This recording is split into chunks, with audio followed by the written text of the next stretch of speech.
சின்ன மருமகள நாளைக்கு என்ன நடக்க போகுதுன்னு பார்க்கலாம் வாங்க. இப்போ ராஜாங்க அம்மா போனதை நினச்சி நினச்சி உருகுறாருங்க. ஆத்தா பேச்சை கேட்காம என்னால் இருக்க முடியாது, ஆத்தா குரலை கேட்காம என்னமோ பண்ணுது, ஐயா சேது அப்படின்னு நெஞ்சை பிடிச்சிக்கிட்டு அழுகுறாங்க. எவ்வளவோ சொல்லி பார்க்குறாங்க பெத்த புள்ள கேட்பான்னு. ஆனால் அவர் என்ன பண்ணுறாரு, சேது மேலே ஒட்டுமொத்த பழியும் போட்டுறாரு. அவன் பேச்சு தான் எனக்கு முக்கியம், அவனுக்கே விருப்பம் இல்லாதப்ப நான் என்ன ஆத்தா பண்ண முடியும் அப்படின்னு சொல்லிட்டு தமிழ்ச்செல்வியும் ஒன்றும் இல்லை ஒட்டும் இல்லைன்னு போனதுக்கப்புறம் ஆத்தாலும் போயிட்டாலே அப்படின்னு சொல்லிட்டு ரொம்ப ஃபீலிங்கில் ரொம்ப முடியாமல் போகுது ராஜாங்கத்துக்கு. இந்த பக்கம் பார்த்தீங்கன்னா அப்பத்தா வந்ததுலேருந்து இங்கே தமிழ்ச்செல்விக்கு சந்தோஷம்தான். இங்கே எல்லோரும் ஒன்று சேர்ந்துடுறாங்க. அதுக்கு நடுவில் கருப்பையும் சேர்த்து அனுப்பி விட்றாங்க. அங்கே போயிடுறாங்க. இப்போ காலேஜுக்கு ரெகுலராக போக வர ஆரம்பிக்கிறாங்க தன்னோட வாழ்க்கையில். இப்போ இந்த வருஷத்தில் சிறந்த சூப்பராக படித்த மாணவின்னு சொல்லிட்டு நம்ம தமிழ்ச்செல்வி இதாங்க விருது கொடுக்குறாங்க. அவ்வளோ ஒரு சந்தோஷப்படுறாங்க தமிழ்ச்செல்வி. இதை கேட்டு ஆண்டு விழாவில் வச்சு நல்லா எல்லாரையும் வர வச்சு கொடுக்குறாங்க. பரிசெல்லாம் பார்த்தீங்கன்னா செம்மதாக இருக்குங்க. தமிழ்ச்செல்வியை பார்த்தா அம்மாச்சி அம்மாச்சி எனக்கு ரொம்ப சந்தோஷமாக இருக்கு அம்மாச்சி, நீ வந்து பார்க்குறியா, நீ வந்து நான் பரிசு வாங்கல நீ இருக்கணும் அப்படி சொல்ல, கண்டிப்பாடி என் பேத்தி பரிசு வாங்கல நான் இல்லாமல் வேற யாருடி அப்படின்னு சொல்லிட்டு எல்லாரும் தடம்புலாம் கிளம்புறாங்க. எல்லாரும் இங்கே மேடையில் வச்சு தமிழ்ச்செல்வியை பாராட்டுறாங்க. அந்த சமயம் அங்கே வராங்க, ஒருத்தவங்களை காப்பாற்றுறாங்க இல்லையா நம்ம தமிழ்ச்செல்வி. அந்த 4-5 பேர் வந்து நான் ஒன்று நாங்கள் சொல்லணும் தமிழ்ச்செல்வி பற்றி அப்படிங்கிறாங்க. எதாக இருந்தாலும் மேடையில் வந்து சொல்லுங்கம்மா அப்படின்னு அங்கே மேடையில் வந்து சொல்கிறாங்க. அங்கே இருக்க டாக்டர்ஸு இவங்களும் போயிட்டு மேடையில் போயிட்டு தமிழ்ச்செல்வி அவ்வளோ புகழ்ந்து தள்ளுறாங்க. இந்த மாதிரி ஒரு பொண்ணு உலகத்திலே நம்ம பார்த்துருக்க முடியாது, அப்படி ஒரு தங்கமான பொண்ணுங்க, எங்கள் உயிர் அப்படியே எல்லாரும் போட்டு போயிட்டாங்க. அவன் மட்டும் இல்லைன்னா இன்றைக்கி நாங்கள் 4-5 உசுறு இந்நேரம் மண்ணோட மண்ணாக போயிருப்போம். அது அப்படிப்பட்ட தங்கமான பொண்ணுங்க, இப்படி ஒரு பொண்ணை உலகத்தில் ஆண்டவன் படைச்சிருக்கானான்னு எங்களுக்கே ஆச்சரியமாக இருக்குது அப்படின்னு சொல்லிட்டு பெருமையாக புகழ்ந்து தள்ளுறாங்க. இது ஃபுல்லாக டிவியில் லைவாக போயிட்டுருக்குங்க. இங்கே பார்த்தீங்கன்னா மலர் வேக வேகமாக போட்டு பார்க்குது. எல்லோரும் பார்க்குறாங்க. பார்க்கையில் அப்படி செம்ம காண்டாகிறாரு சேது. சே அப்படின்னு சொல்லிட்டு ஈஸ்வரி பார்க்குது. ஏய் இதே எதுக்கு இப்போ போடுற, ஏன் போட்டா என்ன பாருங்க அப்படிங்கல. அப்படியே அம்மாச்சி அப்பதான் வருது அப்படின்னு சேது அப்படி ஒரு மாதிரி எந்திரிக்கிறாரு.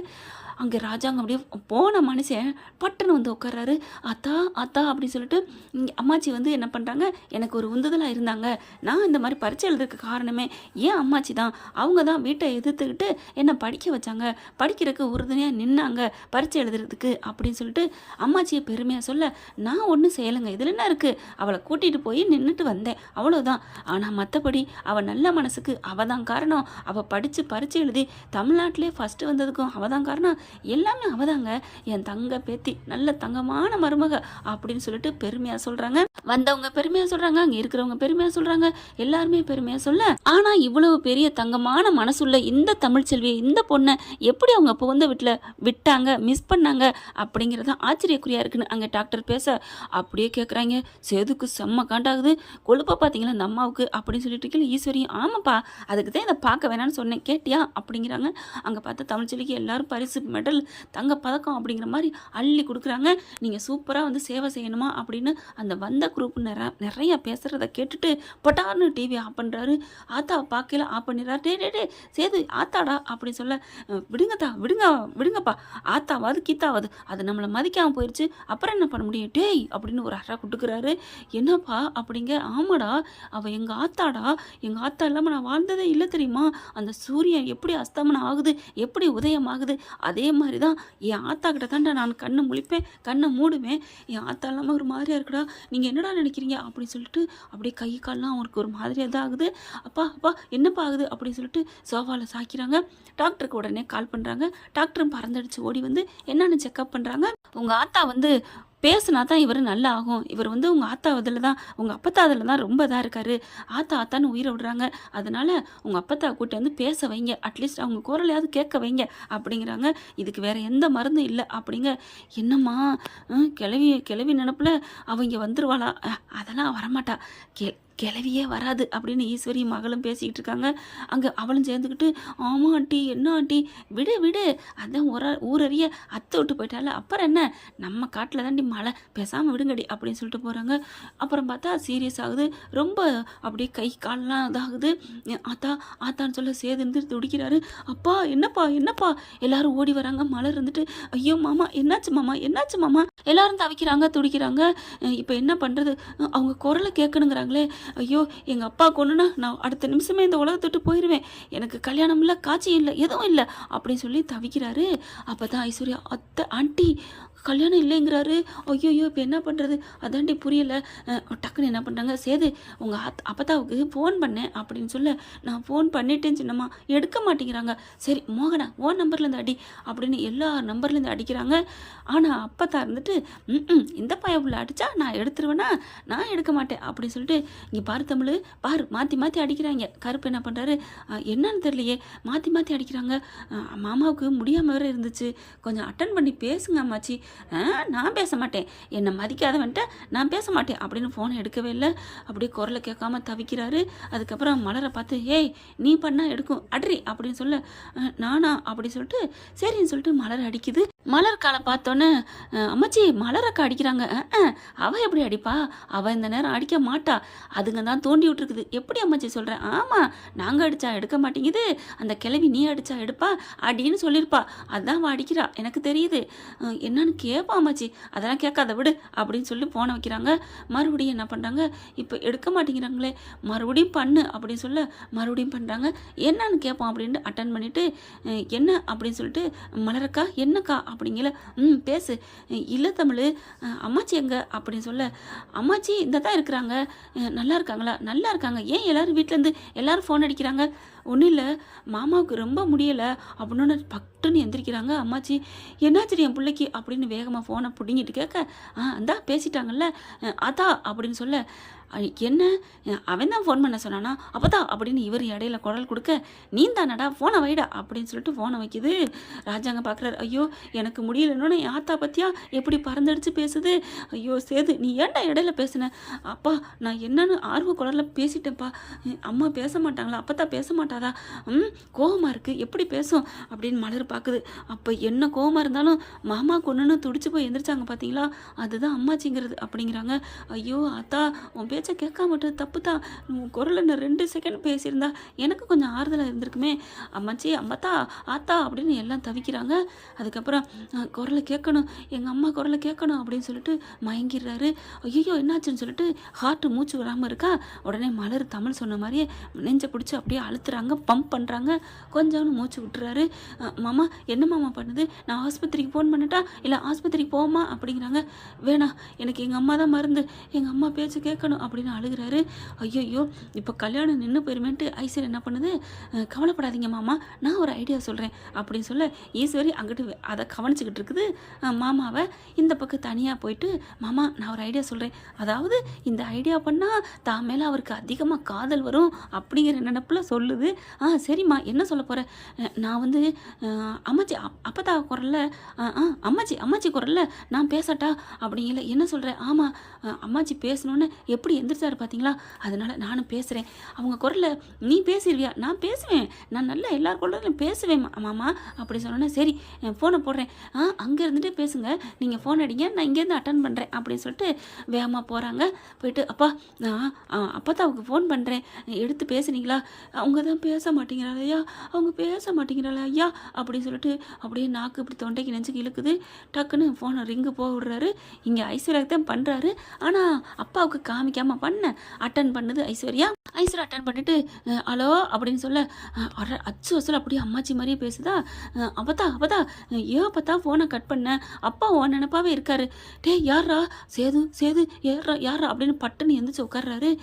ஆமாம் அம்மாச்சி தான் அப்பத்தா தான் அப்படின்னு சொல்லிட்டு, அப்பத்தா அப்பாட்ட பேசுங்க குடுறா என் பிள்ளைகிட்ட கேட்கணும் அப்படின்னு ஐஸ்வர்யா அப்படியே அச்சு வசாமல் பேசுது.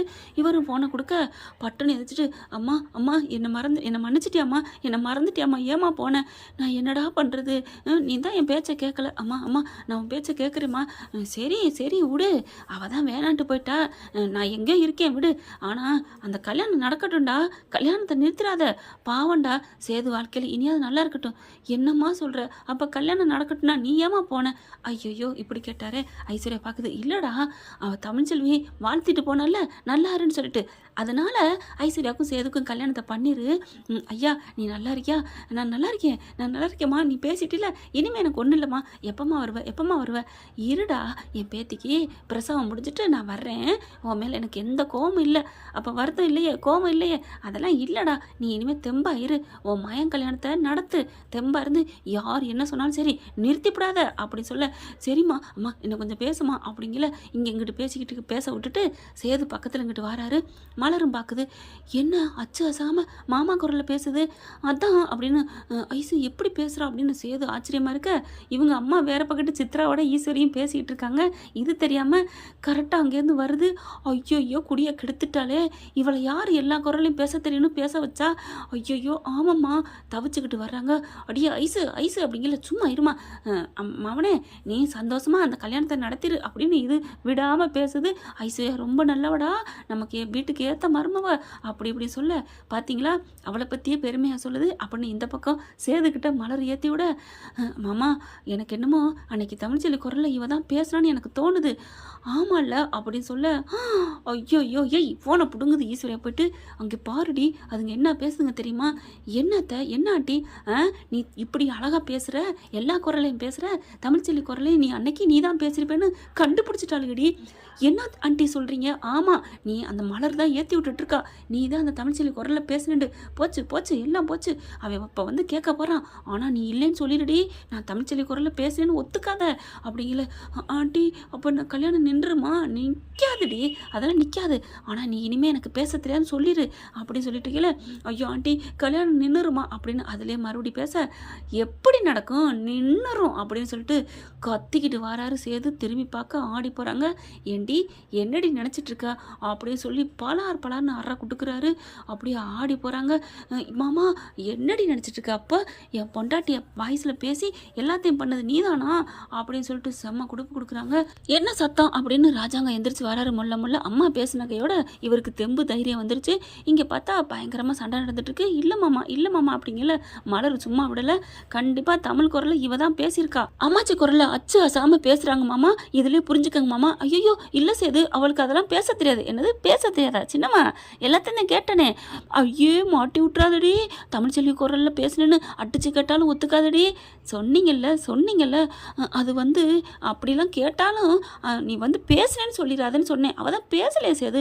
சின்னம்மா அப்படின்னு செம்ம ஒரு அறை கொடுக்குறாருங்க. நான் சின்னம்மான்னு பார்க்க மாட்டேன், பெத்த தாய் அவங்கள நினச்சேன். என் வாழ்க்கையில் இப்படி மண்ணள்ளி போட்டீங்க அப்படியே கேட்டுட்டு ராஜாங்கம் வராரு. சேது ஐயா என்னையா நடக்குது இங்கே? இது எல்லாத்தையும் பண்ணது இதுக்கு தானா அப்படின்னு சொல்லிட்டு செம்ம காண்டாயிராரு.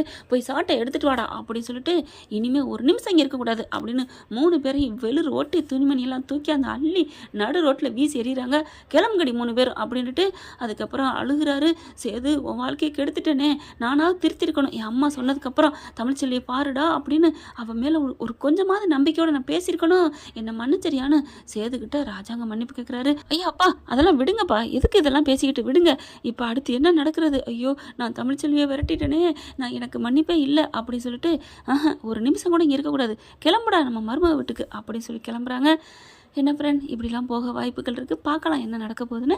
இந்த பதிவு உங்களுக்கு பிடிச்சிருந்துச்சுன்னா உங்கள் பொண்ணான கையில் ஒரு லைக்கை போட்டு சப்ஸ்கிரைப் பண்ணி ஆதரவு கொடுங்க அன்பு உறவுல. Thank you friend. இந்த வீடியோ உங்களுக்கு பிடிச்சிருந்தா தயவு செய்து லைக் பண்ணுங்க. இன்னும் அப்டேட்ஸ்க்காக சேனலை சப்ஸ்கிரைப் பண்ண மறக்காதீங்க. நம்ம கிட்ட இருக்க எல்லா சேனல்ஸோட லேட்டஸ்ட் வீடியோ அப்டேட்ஸ்க்காக மேல ரைட் சைட்ல காட்டுற லிங்கை கிளிக் பண்ணி வாட்ஸ்அப் குரூப்ல ஜாயின் பண்ணுங்க. உங்களிடம் விடைபெறுவது நான் உங்கள் மெஹர்.